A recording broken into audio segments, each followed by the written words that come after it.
Erica, can you hear me? Yes, I can hear you. Hi, Erica. How are you? Good. How are you? Good. My video seems to not be working.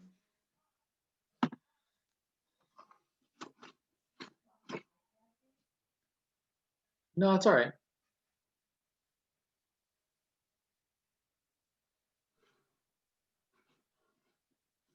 Okay, there we go.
Well, it seems as though we have a little loss of attendance.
Hmm. All right. Well, Erica, Mora, am I saying your name right? Yes, for Erica. And yes for Mora. Mora. Okay. I don't want to mispronounce it. So I guess we're missing quite a few of our parks members. But thanks for coming. Didn't have much of an agenda for the evening anyway. It was really more sort of a welcome and a introductory kind of thing so that everybody could meet each other. In general, the Parks Committee, it has sort of two primary roles. One is, sort of future visioning and guidance for park improvements.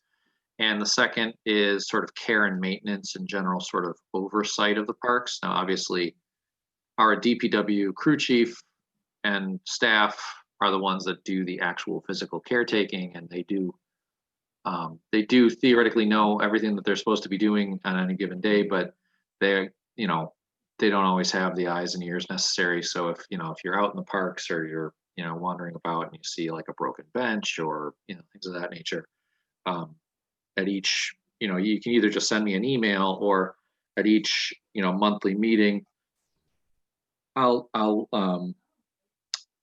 collect what we call the honeydew list for our DPW crew chief, Ben Villanen, which he loves to receive an email from me with a honeydew list. But and then that way we can kind of get that stuff on the tip of things to get done. The other sort of fun, exciting thing is that for the first time ever, we actually have a fairly decent and lengthy guidance document for care, maintenance, inventory, whatnot of each park in the system, as well as the beginnings of a master plan, which I had sent out to everybody. I don't know if it's pretty voluminous, and I don't know if you've had a chance to look through it or not. The guidance document is a living document. It's actually not complete. There's still a bunch of notes and editing and things to be done in there, which can be done, on a volunteer basis. And if one of you is like really good at Google Docs or something and wanted to, had a couple hours and want to go through and clean things up or something, that would be encouraged. But the basic premise of the guidance document was really to sort of take stock of where the parks are today, the general schedule for maintenance, so that, like, when spring comes and the swings aren't up yet, we can call DPW and be like, the swings are supposed to be up by X date according to the guidance document. Can you get the swings up there, kind of thing. So it's supposed to help to sort of automate the process to a certain degree, which has historically always been a bit of a ad hoc kind of approach to things. The master plan document that's been presented thus far was prepared by a landscape architect named Molly Vendura and the Parks Committee last year. And unfortunately, the hope had been to have a series of community meetings, outreach, have the images that she prepared plotted out on big scale plans, and like have like a community get together and talk about what's being presented and take ideas from other people and kind of like coalesce it into a finalized sort of vision document. That all started in February. Wow. So then March hit, and the whole idea of having community meetings and everything crapped out. So that sort of effort hasn't happened. So what the village board did was we held a public hearing on it. We presented it digitally back in like April, May-ish. There's a lengthy presentation that I did that's online that goes through and explains sort of the process and how we went about developing it, how it's meant to dovetail with the community plan, things of this nature. But then we left it open to continue to solicit comments from people.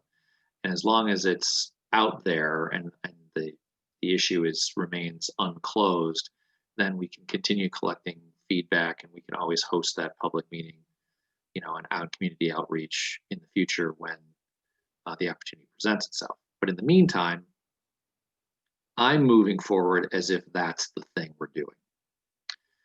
And the reason being is that I've chosen to call it a 2025 plan. So the idea is to sort of ambitiously and potentially over optimistically push to have these types of features and revisions and installations completed in a 5-year time frame. Simply to create a sense of urgency, but it's all going to be predicated on finances.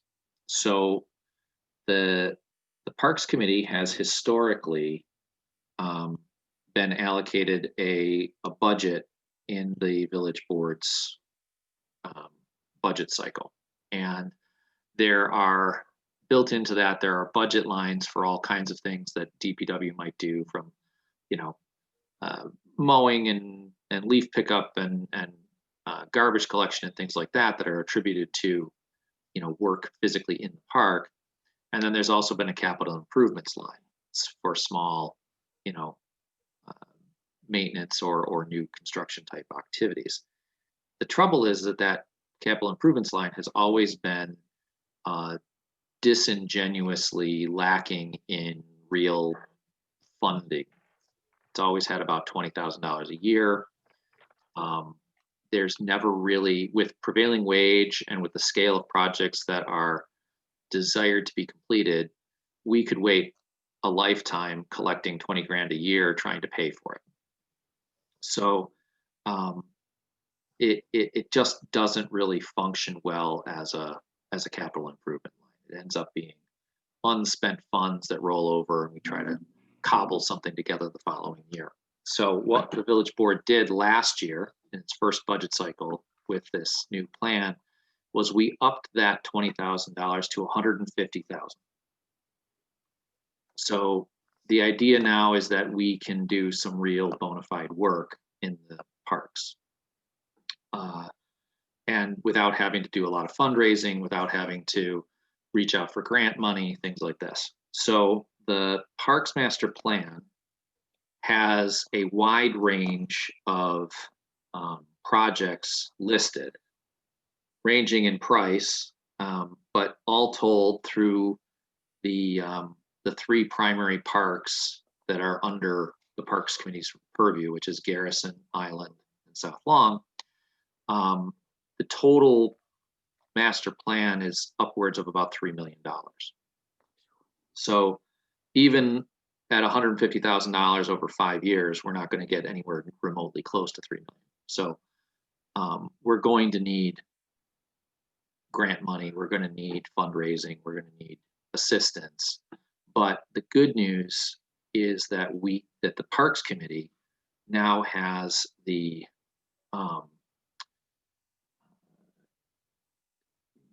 financial backing that it would need to prioritize the low-hanging fruit type of projects on an annual basis and get a number of things completed so that we're always sort of marching towards that goal while the process to complete to acquire a grant from Albany or wherever moves along. So this year, the desire was to see the Island Park playground reconstructed. That was a $175,000 project, of which Karen McMahon was able to secure $125,000 in grant money from Albany. So out of the $150,000 capital improvements line for the parks, we've only expended about a third of that. So there's about $100,000 left in the capital improvements line for the Parks Committee to prioritize, capital improvements within this fiscal year. The village fiscal year runs from July 1st to June 31st. So we still have, 6+ months, and it is the winter now. So we can focus on some things. The trouble is, of course, the parks work tends to be fair weather work because it gets muddy and whatnot. And if we're doing it with DPW crew, they have priorities during the winter, like snow plowing and things like that. So certain activities might be easier for them to do and others might not. But what I would suggest that this, newly impaneled Parks Committee do is review the master plan and pick out sort of the pet projects that they find most appealing, and we can start to figure out how to attribute cash to that, and how we can figure out how to attribute staffing to that, whether we need to get a contractor to do the work or DPW can do the work or whatever, and then the process to go about bidding that, developing those designs, whatever might need to be the case. And so that, quite frankly, for me, is sort of the fun part about this, is that we actually get to see real tangible things happening that people, have a certain amount of affinity for when they're done. And it's much more rewarding. So than just saying, oh, we need to hang the swings again this year, kind of thing. So that's kind of my little spiel. Did you guys have questions, comments? No, I'm just really, this is Maura here. I'm just really excited to, be a part of the committee and help. I really was invigorated seeing Island Park Playground, bringing my kids there. It's amazing the difference from, last year to this year. And it really made me, want to get involved and help out at all the parks. And we live on California, so we're at South Lawn Park every day, and the potential there is just, It's enormous. And Yes. that park of all the parks is the one that has by far the most ambitious plans. It's also the one that's going to be the hardest to accomplish.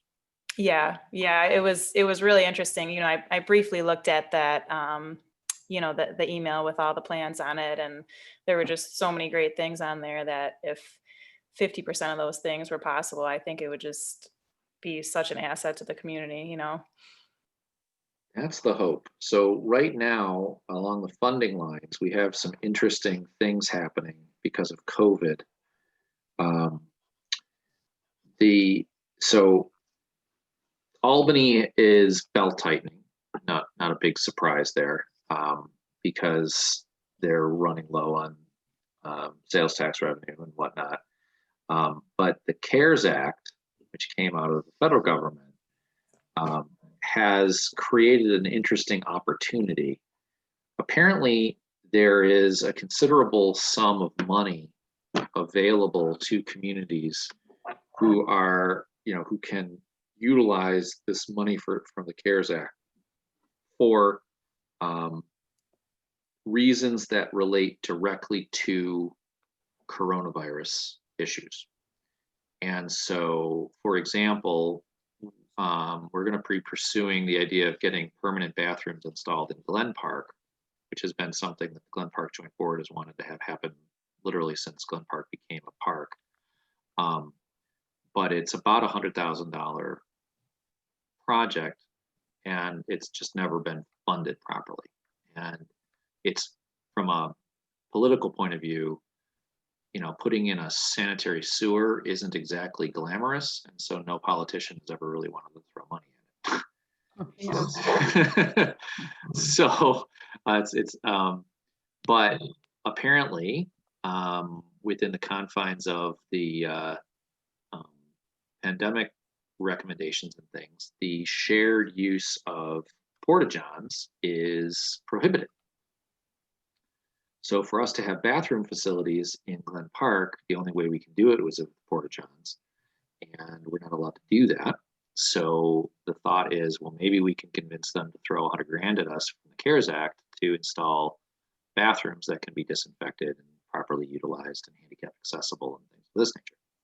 So similarly, the town has told us that this money is available for us for projects that, if we can come up with projects that fit into a relatively narrow band of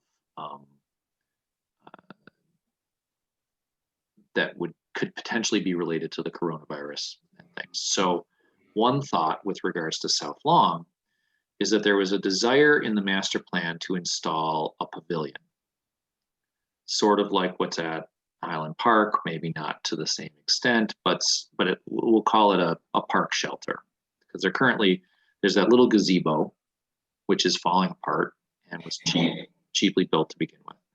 And one of the things that's interesting is that the residents in the Williamsville Towers there, right near Village Square Lane, they often cross the street into the park to sit in the park and get out of their building and enjoy the outdoor space. And particularly in the pandemic view, being outdoors is more important, and having some place that's sheltered and can be socially distanced and whatnot would be desirable. So the thought process is that we could maybe get a park shelter installed at the north end of the park, consistent with the master plan in some way, that would then free us up to either destroy or relocate the little gazebo that we have there now, which could be one of the first pieces on the puzzle that gets moved around, so that then we can maybe shift the baseball diamond, and we can do this and we can move that stuff. So that is a potential opportunity. We could be shopping for a picnic shelter. Yeah, that'd be great. Wouldn't that be awesome? Yeah. And the other thing is, we have what's called Community Block Grant funding, CBDG money, and it's grant money that comes from the state and federal government. We get it every year, but because the Village of Williamsville predominantly has a very high tax bracket, we don't have a lot of eligible projects that we can attribute that money to. Traditionally, community block grants are meant to be available to residents, so that if you needed a new roof, you could apply for a low interest grant to get your roof repaired. But it's based on tax bracket, and as a result, the only thing left for the municipality to attribute that money to are historic properties and blight. And that brings me to the section house, which is at the foot of Milton, which was acquired as part of the land swap that with Natali for their crossing project there, whatever they call it. And that section house is a historic building. It's actually originally connected to the Lehigh Depot in function as part of the railroad. And the village now owns that. And it is starting to crumble. But we have attributed $40,000 of community block grant money to the stabilization and rehabilitation of the exterior of that building. And Natali owes us a broom clean interior, fully abated, with new sanitary sewer, water, and electrical services. So conceivably by summer of next year, the section house could be in a much better vein than it is right now.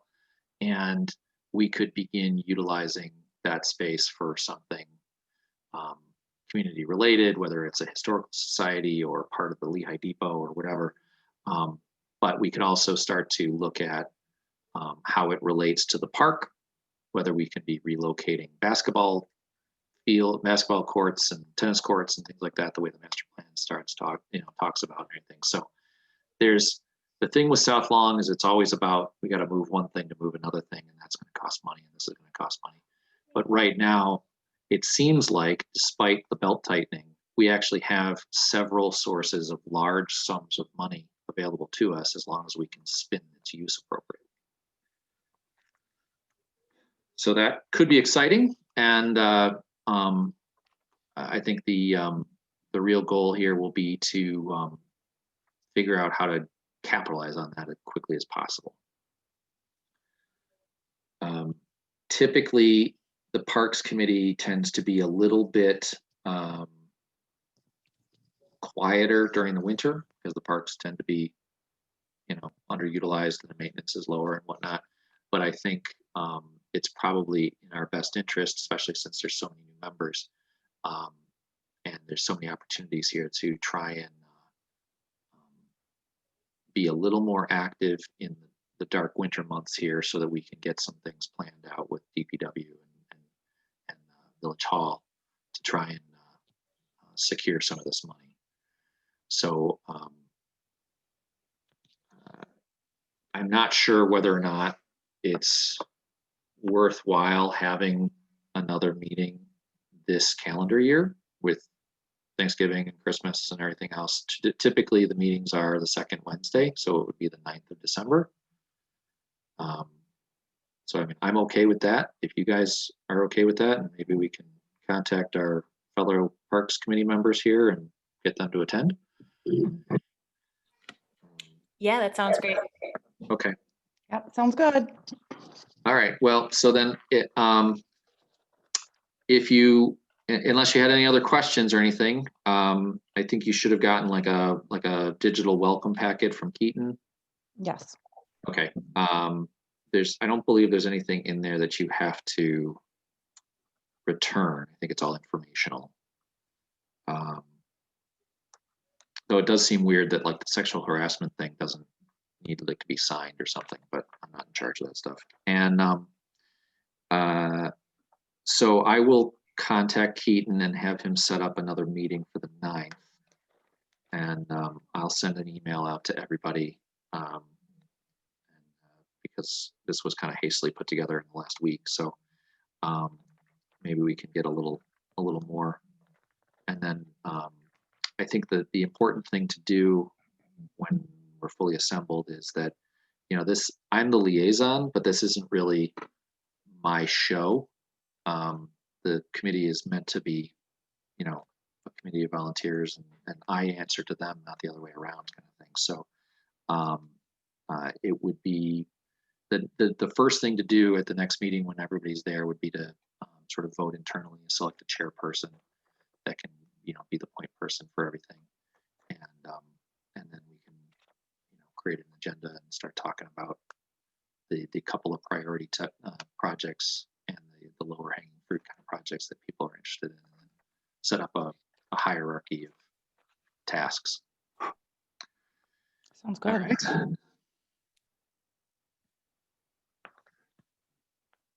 Well, thank you All right, so well, much. No problem. Thank you for attending. I'm sorry there weren't more people here, but I appreciate your time, and you look for an email from me, and I guess we'll talk in the first part of December. Sounds Okay. good. Thanks, guys. It was nice to hear from both of you. Yes, I wish my video was working. I would wave at you, but my laptop doesn't seem to recognize my computer, the camera every time I turn it on, even though it's integrated and built into the machine. So, Sounds good. Awesome. All right. all Have a right, good have a one. good night. Thank you. Thanks, guys. Happy Bye. Thanksgiving. Yeah, You happy too. Thanksgiving. Bye. Bye-bye.